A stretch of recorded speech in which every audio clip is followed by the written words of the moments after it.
The sirens lit up the quiet cul-de-sac like a crime scene, blue and red flickering against the houses that had never seen more drama than a summer barbecue.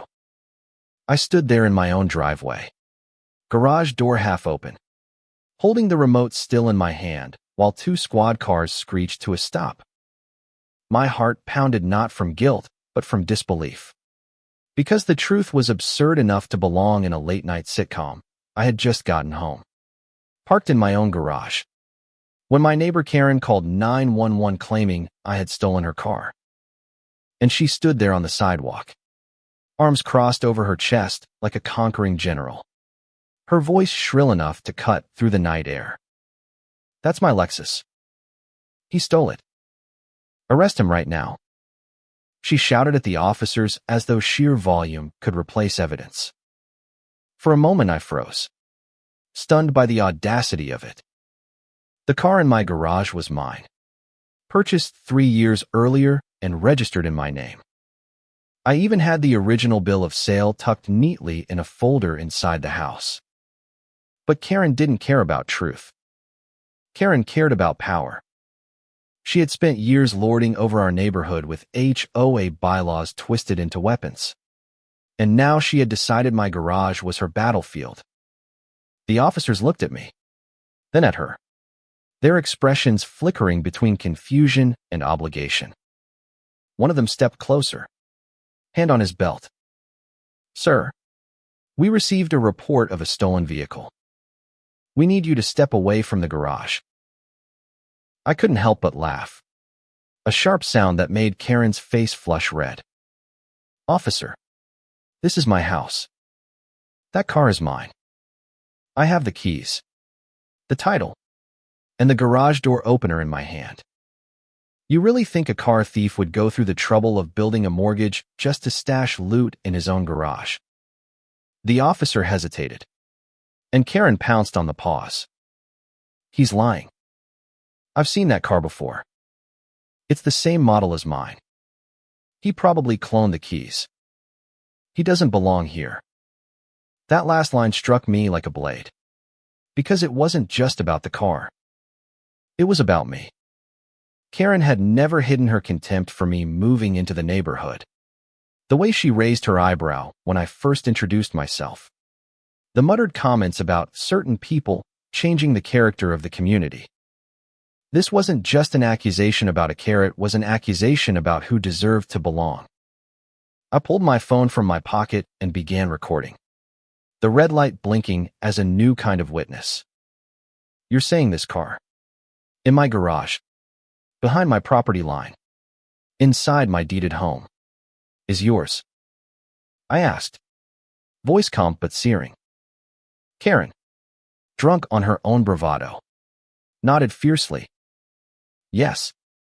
And you'll regret trying to steal from me." Gasps rose from the small crowd that had gathered, neighbors peeking from porches. Phones out. The digital jury of our age. One officer whispered to the other, and I saw doubt cloud his face. This was the crack I needed. I turned to the officers. "Would you like to see the title? The registration? The insurance card with my name on it? Or better yet, would you like me to pop open the glove box right now?" Before they could answer, another voice cut through the night. It was Mr. Alvarez, the elderly neighbor across the street. He shuffled forward, cane tapping the asphalt, his face etched with a mix of weariness and fury. "That's his car," he declared. "I've watched him wash it every Saturday morning for 3 years. I even borrowed his jumper cables last winter when my battery died. Karen, you know damn well that's not yours."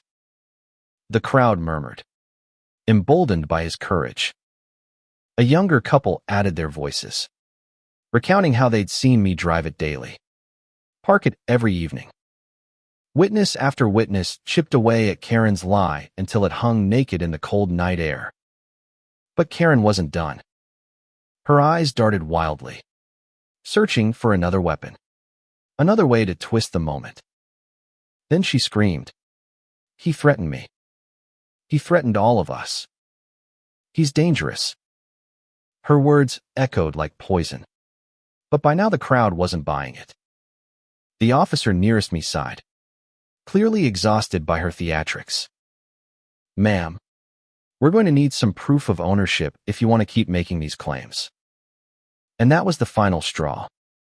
I walked calmly into the garage, retrieved the title from the folder I kept near the workbench, and handed it over.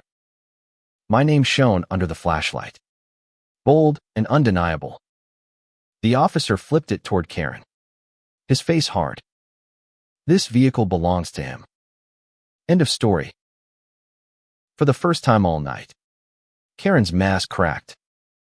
She stumbled back, sputtering excuses. Her once commanding voice reduced to incoherent gasps. The crowd didn't just watch, they recorded, every phone capturing her unraveling. The same power she had used to intimidate now turned on her. Digital torches lighting her downfall. I thought it was over. But then came the twist. From the corner of the cul-de-sac, a man stepped forward, a stranger to me, but not to Karen. He introduced himself as her estranged brother, someone she hadn't spoken to in years. And with a heavy voice, he revealed the truth everyone suspected. She's been doing this in every neighborhood she's lived in. Lies. False reports. Power games. She can't help herself. The revelation landed like a thunderclap.